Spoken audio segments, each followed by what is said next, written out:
नमस्कार बच्चों, आप सब प्रसन्न होंगे और इसी प्रसन्नता के साथ आज हम पढ़ेंगे गद्य खंड पाठ 6 भाग 2। और जैसे इस चित्र को आप देख रहे होंगे तो ये चित्र किनकी है? ये है पंडित रामनारायण उपाध्याय जी की और इन्हीं का शीर्षक आज हम पढ़ने वाले हैं। भाग 1 आप लोग पढ़ चुके हैं। भाग 2 में हम पढ़ेंगे इस शीर्षक से गाँव की सुख और शांति किसने छीन ली। और ये गद्य की संस्मरण विधा है। मैं हूँ अंजलि सिंह, उच्च माध्यमिक शिक्षक, शासकीय उच्चतर माध्यमिक विद्यालय भात, जिला अनूपपुर, मध्य प्रदेश।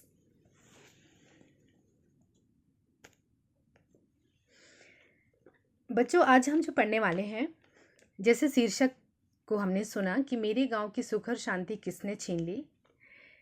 इस गांव और सुख और शांति का नाम आते ही जब हम इस पाठ को पढ़ते हैं तो हमारे मानस में ये बात आती है कि जो किसान है, जो मजदूर है, वो आज ये गाते नहीं मिलता है कि हे धरती माता, अपने हृदय को जरा नरम बना लो ताकि कुदाली चलाने वाले मेरे पिया के हाथ में छाले न पड़ जाएं, है ना। मजदूर किसान की पत्नी ये गाती है और उधर मजदूर क्या कहता है? वो किसान खेत में काम करते हुए उस तपते हुए सूरज को देखकर वो क्या कहते हैं कि हे सूरज, तुम धीरे धीरे तपो ताकि मेरी स्त्री के सिर पर उगा हुआ कुमकुम का दूसरा सूरज पिघल न जाए। कितनी अच्छी बात। और इसी मर्म के साथ जो प्रकृति की सुंदरता है, जो गांव की मनोहरता है, जो हरियाली है, जो शुद्ध वातावरण है, जो वहाँ के छोटे छोटे उद्योग हैं, वो सब क्या हो रहे हैं? विलुप्त हो रहे हैं। उनको देखकर लेखक ने यहाँ पर कहा है कि मेरे गांव की सुख और शांति किसने छीन ली। आज हम भाग 2 में पढ़ेंगे पाठ का परिचय क्या है, जिसको हम पढ़ने वाले हैं आज। तो अति महत्वपूर्ण वस्तुनिष्ठ प्रश्न के अंतर्गत आज हम पढ़ेंगे बहुविकल्पीय प्रश्न, रिक्त स्थान की पूर्ति, सत्य असत्य लिखना, सही जोड़ियां बनाना, एक वाक्य या एक शब्द में उत्तर देना, भाषा अध्ययन के अंतर्गत संधि विच्छेद, समास विग्रह, संधि करना और वाक्यांशों के लिए एक शब्द और अर्थ के आधार पर वाक्य के प्रकार, इनके बारे में आज हम अध्ययन करेंगे। अब हम पाठ का सारांश समझ लें थोड़ा। बच्चों, ये जो मेरे गांव की सुख और शांति किसने छीन ली, ये लेखक ने हम सब से प्रश्न किया है कि आखिर गांव की जो सुख शांति थी उसको किसने छीन लिया है। तो प्रस्तुत संस्मरण मेरे गांव की सुख और शांति किसने छीन ली शीर्षक पाठ से लिया गया है। इसके लेखक पंडित रामनारायण उपाध्याय जी हैं। इस संस्मरण में ग्रामीण जीवन की वर्तमान स्थिति का मार्मिक अंकन किया गया है, जो गांव गांधी, टैगोर और कवियों के आकर्षण का केंद्र थे, है ना। अब उनकी सुख शांति पता नहीं किसने छीन ली। वहाँ की संपन्नता, लोक संस्कृति, जो लोगों की संस्कृति थी, कहाँ लुप्त हो गए हैं, जिसमें लोकगीत, लोक कलाओं के कारण सतत रसधारा सुरक्षित थी। बच्चों, गांव में किसका जन्म हुआ है? लोक संस्कृति का। और श्रम से किसका जन्म होता है? संगीत का। मनुष्य जब बहुत काम जब करता है, कार्य जब करता है और थक जाता है, उसकी थकान को मिटाने के लिए क्या करता है? वो गीत गाता है। और जब वह गीत गाता है तो उसे थकान का आभास नहीं होता और उसी लय में वह काम करता चला जाता है। अब वैज्ञानिक साधनों के कारण यह सूख रही है। महंगाई और शोषण ने वहां की समृद्धि समाप्त कर दी है। गांव में कुम्हार, तेली, बढ़ई आदि के जो कुटीर उद्योग थे, वे आधुनिकता के प्रभाव में बह गए हैं। अब ये सभी मजदूरी करने के लिए विवश हैं। बाग बगीचों की हरियाली, कोयल की कूक की मधुर, बंसी की मधुर ध्वनि पता नहीं कहाँ चली गई।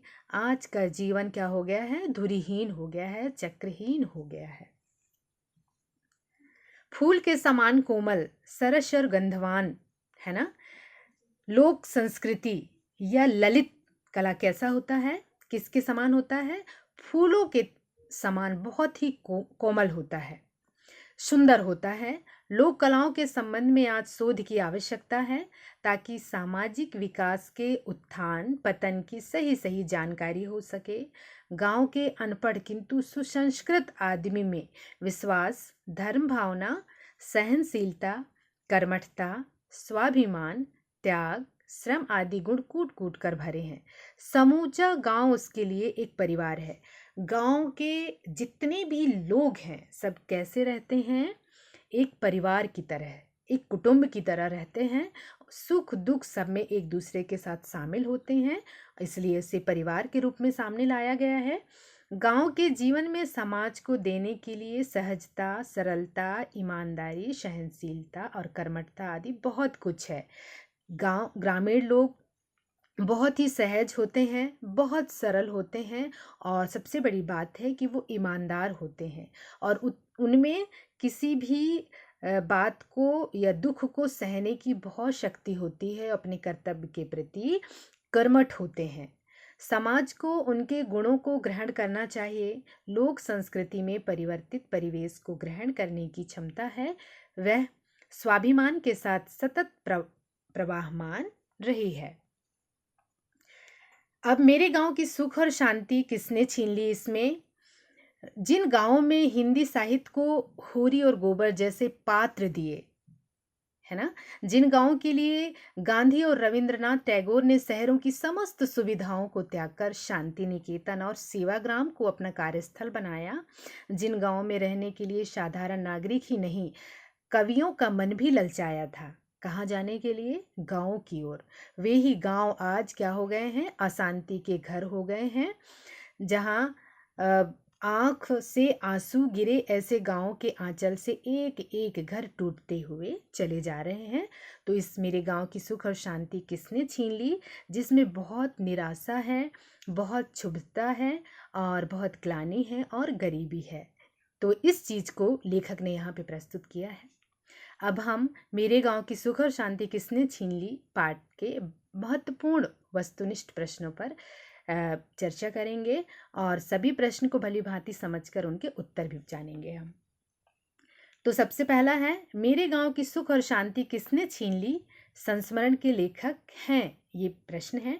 इसके विकल्प यहाँ पर हैं। सबसे पहले क्या है? पंडित रामनारायण उपाध्याय, सरदार पूर्ण सिंह, बालकृष्ण भट्ट, सच्चिदानंद हीरानंद वात्स्यायन अज्ञे।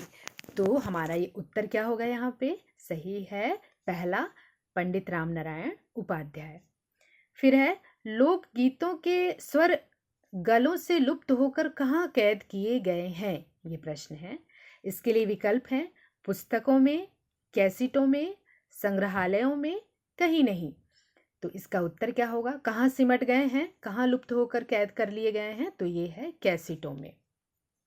फिर अगला है हमारा दा नंबर में, लोक संस्कृति का जन्म हुआ कहाँ हुआ? शहरों में, गांवों में, कस्बों में, विद्यालयों में। तो जब हम अभी इसका सारांश समझ रहे थे, पाठ का परिचय, तो कौन सी बात आई थी कि लोक संस्कृति का जन्म कहाँ हुआ है? तो इसका सही उत्तर क्या है? गांव में। गांव के समृद्ध किसान की स्थिति अब कैसी है? खेतीहर मजदूर की तरह, जमींदार की तरह, मालिक की तरह, उपरोक्त में से कोई नहीं। तो इसका सही उत्तर क्या है? खेतीहर मजदूर की तरह। गांधी जी ने गांव को आदर्श मानकर किस गांव की स्थापना की? तो क्या है इसमें? सेवाग्राम, रामपुर, शांति निकेतन या साबरमती आश्रम। तो इसका सही उत्तर क्या है? सेवाग्राम। फिर है, मिट्टी को नवीन आकृति प्रदान करता है कौन? मिट्टी का काम कौन करता है? पहले सोचिए और बताइए। मनुष्य, बढ़ई, कुम्हार, रंगरेज। तो क्या है? मिट्टी को नवीन आकृति प्रदान करने वाला कौन है? कुम्हार है ना। अब हम चलते हैं रिक्त स्थान की ओर। रिक्त मतलब खाली स्थान पे हमको सही शब्द भरना है, ठीक है। रविंद्रनाथ टैगोर ने खालिस्तान की स्थापना की। तो किसकी स्थापना की? रविंद्रनाथ टैगोर जी ने। तो इसका सही उत्तर क्या होगा? क्या भरना है उसमें हमको? शांति निकेतन। अगर दो बातें आती, सेवाग्राम और शांति निकेतन, तो इन दोनों में से हमको क्या लेना पड़ता? शांति निकेतन। क्यों? क्योंकि सेवाग्राम का संबंध किससे है? गांधी जी से है। फिर है दूसरा, खालिस्तान में लोक संस्कृति का जन्म हुआ। लोक संस्कृति का जन्म कहाँ हुआ? तो यहाँ पे हम क्या भर देंगे? गांव में। पहले गांव का किसान खालिस्तान माना जाता था। क्या माना जाता था? किसान के पास सब कुछ था। जब सब कुछ जिसके पास रहता है वो क्या होता है? समृद्ध। तो गांव का किसान क्या था? पहले समृद्ध था। गांव का आदमी निरक्षर, यहाँ पे निरक्षर है, भले हो लेकिन कैसा रहा है? गांव का आदमी निरक्षर लेकिन सुसंस्कृत रहा है। आज गांव में बेरोजगारी है, गांव में निरस्ता है, गांव में क्या है? गरीबी है। अब हम सत्य और असत्य बताकर उत्तर देंगे। क्या है? गांव का आदमी निरक्षर भले ही हो लेकिन सुसंस्कृत होता है। ये क्या है? सत्य है या असत्य है? तो ये क्या है? सत्य है। गांव में रहने के लिए साधारण नागरिक ही नहीं, कवियों का मन भी ललचाया था। तो ये क्या है? सत्य है या असत्य? सत्य है। गांधी जी द्वारा स्थापित आश्रम का नाम सेवाग्राम है। तो ये भी सत्य है क्योंकि हम पढ़ चुके हैं। आज गांव में मजदूर और से गाता गुनगुनाता मिलेगा। मजदूर और लोग क्या करेंगे? गाते और गुनगुनाते मिलेंगे। असत्य है। क्यों? गुनगुनाया वहां जाता है जहां प्रसन्नता हो, खुशहाली हो, हरियाली हो, लेकिन यहाँ पे सब कुछ वहां से लुप्त हो गया है, इसलिए ये असत्य है। गांव वालों का जीवन एक बिना पढ़े हुए पुस्तक की तरह सामने है। तो ये क्या है? अनपढ़ी किताब की तरह खुली है। तो क्या है? ये सत्य है। अब हमको सही जोड़ी मिलाना है आ और बा में। तो सबसे पहला है, गांव का आदमी कभी थककर नहीं बैठता, झुककर नहीं चलता। दूसरा है इसी में आ में, गांव के कुटीर उद्योगों पर आधुनिकता। तीसरा, गांव में तेल निकालने वाले तो हैं लेकिन तिल में वो तेल नहीं रहा। चौथा है, हे सूरज तुम धीरे धीरे तपो ताकि मेरी स्त्री। फिर पांचवा है, किसान के कंठ के गीत। अब हमको इसके साथ जोड़ी मिलाना है। तो गांव का आदमी कभी थक कर नहीं बैठता, झुककर नहीं चलता। इसका उत्तर क्या होगा? बा से हमको निकालना है। तो त्याग और परिश्रम में आनंद प्राप्त करता है। दूसरा है, गांव के कुटीर उद्योगों पर आधुनिकता का गहरा प्रभाव रहा है ना। फिर है, गांव में तेल निकालने वाले तो हैं लेकिन तिल में वो तेल नहीं रहा। इसका उत्तर क्या होगा? इसकी जोड़ी क्या होगी? जो सूखी हड्डियों में स्निग्धता प्रदान कर सके, अर्थात स्निग्ध या चिकनाई युक्त डंठल या उसकी डंडियां नहीं है जिससे तेल निकल सके। हे सूरज तुम धीरे धीरे तपो ताकि मेरी स्त्री के सिर पर लगा हुआ कुमकुम का टीका पिघल न जाए। फिर है, किसान के कंठ के गीत। इसके आगे क्या आएगा? लुप्त हो गए। फिर एक शब्द या एक वाक्य में हमको उत्तर देना है। तो प्रश्न को पहले तो पढ़ेंगे और समझेंगे, इसके बाद उत्तर देंगे। लोक संस्कृति का जन्म कहाँ हुआ? तो इसका उत्तर क्या होगा? लोक संस्कृति का जन्म गांव में हुआ। मेरे गांव की सुख और शांति किसने छीन ली? पाठ के लेखक कौन है? पाठ के लेखक के बारे में और शीर्षक के बारे में हम जब किसी भी पाठ को शुरुआत करते हैं तो उसी समय उनसे परिचय हो जाता है ना। तो इसका उत्तर क्या होगा? पंडित रामनारायण उपाध्याय। ललित कलाओं का स्वभाव कैसा होता है? इसका उत्तर है, ललित कलाओं का स्वभाव फूल की तरह होता है। कहाँ के सरल और सहज गांव धीरे धीरे नष्ट होते जा रहे हैं? इसका उत्तर है, गोकुल के गांव धीरे धीरे नष्ट होते जा रहे हैं। पांचवा है, अमराई में अब किसकी कूक नहीं गूंजती है? इसका उत्तर है अमराई में अब कोयल की कूक नहीं गूंजती। क्यों नहीं गूंजती? क्योंकि अब अमराई ही नहीं है, अमराई ही उजड़ गए हैं, इसलिए कोयल की कूक सुनाई नहीं देती। अब हम चलते हैं बच्चों भाषा अध्ययन की ओर। तो भाषा अध्ययन में हमारा सबसे पहला प्रश्न है, निम्नलिखित शब्दों का संधि विच्छेद कीजिए और संधि का नाम लिखिए। संधि में कौन कौन से शब्द लिए गए हैं? रविंद्र, निरक्षर, संग्रहालय और सज्जन। तो हम सबसे पहले लेते हैं रविंद्र को। शब्द हमने रविंद्र लिया। संधि, संधि मतलब क्या होता है? संधि मतलब होता है मिलाना, और विच्छेद मतलब क्या होता है? अलग करना, है ना। तो संधि विच्छेद करते हैं रविंद्र को, तो रविधन इंद्र, ये दीर्घ संधि है। ऐसा क्यों है दीर्घ संधि? क्योंकि जब ह्रस्व या दीर्घ, ह्रस्व मतलब छोटा, दीर्घ मतलब बड़ा, है ना। ह्रस्व या दीर्घ अ, इ, उ के आगे यदि ह्रस्व या दीर्घ आ, ई या उ आए तो दोनों मिलकर क्रमशः आ, ई और उ बन जाते हैं, दीर्घ बन जाते हैं। इसलिए इसे क्या कहते हैं? दीर्घ संधि, है ना, दीर्घ स्वर संधि। तो रवि, वी मतलब ई और ई मिलकर क्या बन गए? ई। तो ये हो गया रविंद्र। फिर दूसरा है निरक्षर। निह धन अक्षर, निह के बाद जब र आता है तो वो विसर्ग में परिवर्तित हो जाता है, और विसर्ग के बाद आ आया है ना। निह धन अक्षर बराबर निरक्षर, ये है विसर्ग संधि। फिर है संग्रहालय। संग्रहालय में संग्रह धन आलय, संग्रह धन आलय, ये भी दीर्घ संधि होगी, दीर्घ स्वर संधि। क्यों? क्योंकि संग्रह लिखा है, हा के नीचे अ आएगा। जब आ और आ दोनों मिलके क्या हो जाते हैं? दीर्घ बन जाते हैं, आ, इसलिए ये भी दीर्घ स्वर संधि है। संग्रह धन आलय बराबर संग्रहालय। सज्जन, सत धन जन, ये व्यंजन संधि है। नियम क्या है?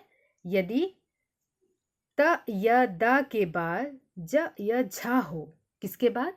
त या द के बाद यदि ज या झा हो तो त या द के स्थान पर जा हो जाता है। तो सज्जन ज, है ना, ता में हलंत लग जाता है, और ता किस में परिवर्तित हो गया? जा में परिवर्तित हो गया। तो सत धन जन बराबर सज्जन, अर्थात कौन सी संधि? व्यंजन संधि। प्रश्न दूसरा है, निम्नलिखित शब्दों का समास विग्रह कीजिए। अब ये जो समासिक शब्द दिए हुए हैं, इनका क्या करना है? विग्रह करना है। विग्रह मतलब अलग करना है। तो कौन कौन से शब्द हैं? कार्यस्थल, रसधारा, श्वास प्रश्वास और लोक संस्कृति। हमारे शब्द हैं। सबसे पहले हम लेते हैं कार्यस्थल को। कार्यस्थल का समास विग्रह कैसे करेंगे? कार्य का स्थल, का, इसलिए तत्पुरुष समास है। तत्पुरुष समास को हम जान लें किसे कहते हैं। तत्पुरुष समास, तत्पुरुष समास में उत्तर पद प्रधान होता है तथा पूर्व पद संज्ञा होता है। वहां तत्पुरुष समास होता है, इसमें दोनों पदों के मध्य आने वाले विभक्ति चिन्ह का लोप हो जाता है। इसमें द्वितीय पद अर्थ की दृष्टि से महत्वपूर्ण होता है, इसलिए यहाँ पर कौन सा समास है? तत्पुरुष समास है। कार्य का स्थल, तत्पुरुष समास। रसधारा, इसमें भी विग्रह करेंगे हम, रस की धारा, अर्थात इसमें भी क्या है? तत्पुरुष समास है। फिर श्वास प्रश्वास, इसका मतलब है श्वास और प्रश्वास। अब इसको हम द्वंद्व समास बताएंगे। तो द्वंद्व समास किसे कहते हैं? तो द्वंद्व समास हम समझ लें पहले। जिस समास के दोनों पद प्रधान होते हैं, है ना, जिस समास में दोनों पद प्रधान होते हैं उस समास को क्या कहते हैं? उसके योजक शब्द और का लोप रहता है ना। जब विग्रह करते हैं तो और आ जाता है उसमें। तो श्वास और प्रश्वास। एक और उदाहरण ले सकते हैं इसके लिए, माता पिता रहता है, उसमें और का लोप है, जब हम इसको विग्रह करेंगे तो माता और पिता। जिस समास के दोनों पद प्रधान होते हैं उसे क्या कहते हैं? द्वंद्व समास कहते हैं। तो श्वास और प्रश्वास ये द्वंद्व समास है। इसके बाद अगला शब्द है हमारा लोक संस्कृति। लोक की संस्कृति। बच्चों, हम श्वास और प्रश्वास के ऊपर दो शब्द जो आए हैं जिसका विग्रह हमने किया है, तो वैसे ही ये लोक संस्कृति भी है। लोक की संस्कृति अर्थात तत्पुरुष समास है ना। लोक मतलब लोग होता है, लोगों की संस्कृति, तो इसमें भी क्या है? ये तत्पुरुष समास है। तो यहाँ पे 3 शब्द तत्पुरुष समास के हैं और 1 शब्द द्वंद्व समास का है। प्रश्न तीसरा, निम्नलिखित शब्दों की संधि विच्छेद कीजिए। संधि किसे कहते हैं? संधि मतलब शब्दों को जोड़ना और विच्छेद मतलब अलग करना। यहाँ परोपकार, देवऋषि, अत्याचार और प्रत्येक शब्द दिए हुए हैं, इसको हमको संधि करना है, यहाँ पे विच्छेद हुआ है। तो सबसे पहला है परधन उपकार, इसका है संधि परोपकार, गुण संधि। नियम क्या है यहाँ पे? पर रा के नीचे आ है और उ, जब अ और उ आते हैं तो ओ में परिवर्तित हो जाता है, इसलिए ये गुण संधि है। फिर है देव ऋषि। देव ऋषि के लिए जहाँ पे वा के नीचे आ है और ऋषि आए तो वो अर बन जाता है। गुण स्वर संधि का नियम है ये। तो देव ऋषि, देव धन ऋषि बराबर देव ऋषि, गुण संधि। तीसरा है अति धन आचार, अत्याचार। कैसे? ई धन आ, है ना, ये किस में परिवर्तित हो जाता है? अत्याचार। ई धन प्रति मतलब ई धन आ बराबर अति ई अर्थात अत्याचार, यण संधि। प्रत्येक, प्रति धन एक बराबर प्रत्येक, इसको नियम में क्या है?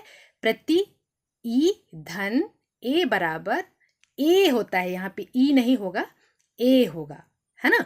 प्रतिधन ए बराबर प्रतिधन एक बराबर प्रत्येक अर्थात ई धन ए बराबर ए, ये प्रत्येक, यण स्वर संधि।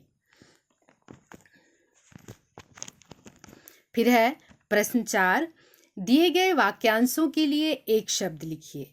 यहाँ पे है हमारे सामने वाक्यांश है 10 और इसके सामने हमको क्या लिखना है? शब्द। एक शब्द में उत्तर देना है। तो पहला है ठेका लेने वाला। ठेका लेने वाला के लिए एक शब्द क्या होगा? ठेकेदार। खेती करने वाला को क्या कहते हैं? सोचिए, खेती करने वाला को कहते हैं खेतीहर या फिर किसान।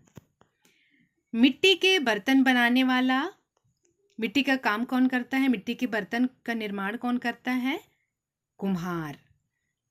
पानी भरने वाला को क्या कहते हैं? पनिहारन या पनिहारिन भी कहते हैं। फिर जिसे कोई जीत ना सके, है ना, उसे क्या कहते हैं? अजेय। जिसका कोई शत्रु ना हो, अजात शत्रु। इसके लिए एक शब्द है अजात शत्रु। जिसकी आशा ना की गई हो, इसका है एक शब्द में उत्तर क्या होगा? अप्रत्याशित। किए हुए उपकार को मानने वाला, इसका उत्तर है कृतज्ञ। इसमें एक इसको जानना बहुत जरूरी है कि ये प्रश्न है किए हुए उपकार को मानने वाला और किए हुए उपकार को ना मानने वाला।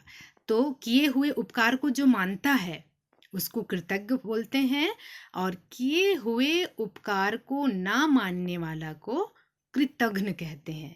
ये दोनों ही बातों को हमको जानना है और समझना है। फिर है जिसकी उपमा ना दी जा सके। जिसकी उपमा ना दी जा सके उसे क्या कहते हैं? अनुपमेय। जिसकी उपमा ना दी जा सके उसे अनुपमेय कहते हैं।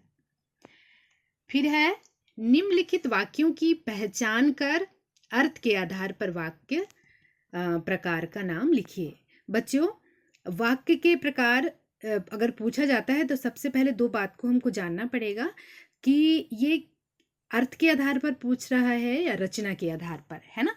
तो रचना के आधार पर हम जान लें। रचना के आधार पर वाक्य के 3 प्रकार होते हैं। कौन कौन से? साधारण वाक्य या सरल, मिश्रित वाक्य और संयुक्त वाक्य। तो रचना के आधार पर वाक्य के 3 प्रकार होते हैं, साधारण, मिश्रित और संयुक्त। और यहाँ पे हमको क्या बताना है? निम्नलिखित वाक्यों की पहचान कर अर्थ के आधार पर वाक्य के प्रकार और नाम लिखना है। तो अर्थ के आधार पर वाक्य के 8 प्रकार होते हैं। कितने प्रकार होते हैं? 8 प्रकार होते हैं। उन 8 प्रकार को हमको जानना है और कहाँ पे कौन सा चिन्ह लगाना है जिससे वो वाक्य पूरा और सार्थक हो। तो हमारे वाक्य यहाँ पे है। सबसे पहला वाक्य हमारा है, किसान के कंठ से गीत कहाँ लुप्त हो गए। क्या है ये वाक्य? किसान के कंठ से गीत कहाँ लुप्त हो गए। यहाँ पे एक चीज ये पहचानना है, जब कहाँ, क्यों, कब, कैसे शब्द आए और ये प्रश्नवाचक चिन्ह जहाँ पे लग जाए तो उसे क्या, कौन सा वाक्य बनता है? प्रश्नवाचक वाक्य बनता है। इसमें कहाँ, कब, क्यों सिर्फ लगा देने से वाक्य पूरा नहीं होता जब तक कि ये प्रश्नवाचक चिन्ह न लगे। तो ये दोनों चीजें इसमें। किसान के कंठ से गीत कहाँ लुप्त हो गए, तो हम इसको बता सकते हैं कि एक वाक्य का कौन सा प्रकार है? प्रश्नवाचक वाक्य है। दूसरा है, गांव में लोक संस्कृति का जन्म हुआ, है ना। क्या जानते हुए आ रहे हैं हम इस पाठ से? लेखक ने यहाँ पे क्या बताया है कि गांव में लोक संस्कृति का जन्म हुआ है, जो निश्चित है। मतलब लोक संस्कृति का जन्म गांव में ही हुआ है, जो निश्चित है, जो निश्चय है। इसलिए इसे विधानवाचक वाक्य कहेंगे।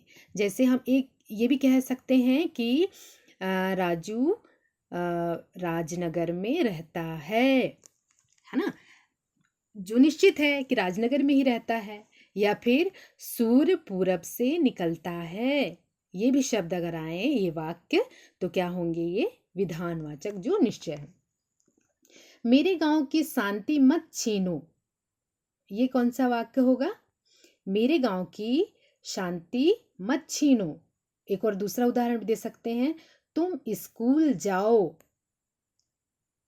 तुम पूरी पढ़ाई किए बिना मत आना, है ना। तो ये है आज्ञावाचक वाक्य। फिर है, निर्मल चांदनी रात को नहीं फैली थी। निर्मल चांदनी रात को नहीं फैली थी, ये कौन सा वाक्य है? निषेधात्मक। क्यों? नहीं, मना करने का बोध है इसमें। मत, नहीं, जिन शब्दों का बोध हो उसे निषेधवाचक वाक्य कहा जाता है। और मैं चाहता हूं कि, 5वां है, मैं चाहता हूं कि आप एक बार गांव अवश्य जाएं। तो क्या है इसमें? इच्छा व्यक्त की गई है। इच्छावाचक वाक्य की एक विशेषता बता दें। इच्छावाचक वाक्य किसे कहते हैं? जिसमें किसी की इच्छा, मनसा या फिर जिसमें आशीर्वाद भी हो। आशीर्वाद युक्त वाक्यों को इच्छावाचक वाक्य कहते हैं। जैसे दूधो नहाओ पूतो फलो, अगर ये वाक्य आए तो कौन सा वाक्य होगा? ये भी इच्छावाचक वाक्य होगा, है ना। तो इसलिए मैं चाहता हूं कि आप एक बार गांव अवश्य जाएं, तो इच्छा व्यक्त की गई है यहाँ पे, इसलिए ये इच्छावाचक वाक्य है। फिर है, अरे यह आपकी कलम है। अरे यह आपकी कलम है ना। अरे के बाद कोई चिन्ह दिख रहा है, तो अरे के बाद विस्मय आदि बोधक चिन्ह है। जब विस्मय आदि बोधक वाक्य जब हम बनाते हैं तो ये कौन कौन से शब्द आते हैं इसमें? ओ, वाह, अरे, आहा, वाह, आहा इत्यादि ऐसे वाक्य, ऐसे शब्द जब आए और उन शब्दों के सामने हम क्या लगाते हैं? विस्मय आदि बोधक चिन्ह, मतलब हम आश्चर्य प्रकट कर रहे हैं। या प्रसन्नता प्रकट कर रहे हैं, या किसी भी सुंदर वस्तु को देखकर प्रसन्नता प्रकट कर रहे हैं, तो ये शब्द, ये वाक्य बनाते हैं हम। तो अरे यह आपके कलम है। तो ये है विस्मयादि वाचक वाक्य। तो हमको ये ध्यान रखना है यहाँ पे बच्चों कि अरे, ओह, वाह। दूसरा वाक्य भी हम इसमें बना सकते हैं, ओह कितना सुंदर दृश्य है, वाह मयूर नाच रहा है। ये भी वाक्य हम बना सकते हैं इसमें, विस्मयादि बोधक वाक्य में। फिर हमारा 7वां है, आज शायद वह ना आए। आज शायद वह ना आए। तो इसमें क्या प्रकट हो रहा है? इसमें ये प्रकट हो रहा है कि क्या है, इसमें कोई भी काम निश्चित नहीं है। आज शायद वह ना आए, मतलब ये कार्य निश्चित नहीं है, किसी का आना निश्चित नहीं है, अर्थात शंका है इसमें। तो जहाँ पे संदेह हो, निश्चित ना हो, उसे क्या कहते हैं? संदेहवाचक वाक्य कहते हैं। फिर है अगर तुम मेरे साथ रहोगे तो मुझे सुविधा होगी। इसमें बच्चों एक क्रिया दूसरी क्रिया पर आधारित होती है, जिस वाक्य में उसे संकेतवाचक वाक्य कहते हैं। जैसे आओगे नहीं तो जाओगे कहाँ। दूसरा, अगर मोहन नहीं आया तो मैं नहीं जाऊंगा। तो पहली क्रिया या फिर एक क्रिया तभी होगी जब दूसरी क्रिया आने की संभावना होगी या दूसरी क्रिया निश्चित हो। तो अरे तुम मेरे साथ रहोगे तो मुझे सुविधा होगी। उसको सुविधा क्यों होगी? क्योंकि वह व्यक्ति उसके साथ रहेगा, इसलिए यहाँ पे संकेतवाचक वाक्य है। तो ये थे हमारे 8 वाक्य। किसके हिसाब से, किसके अनुसार? अर्थ के आधार पर वाक्य के 8 प्रकार होते हैं और 8 प्रकार को हम इस तरह से जान सकते हैं, समझ सकते हैं। और भी विविध प्रकार के प्रश्न बना सकते हैं हम इसमें, और इससे संबंधित अति लघु उत्तरीय प्रश्नों को भी हम बढ़िया हल कर सकते हैं, दीर्घ उत्तरीयों को भी कर सकते हैं, और इनको अपनी कॉपी में लिखकर हमको तैयार भी करना है। तो बच्चों, यहाँ पर हमारा भाग दूसरा समाप्त होता है। धन्यवाद, नमस्कार।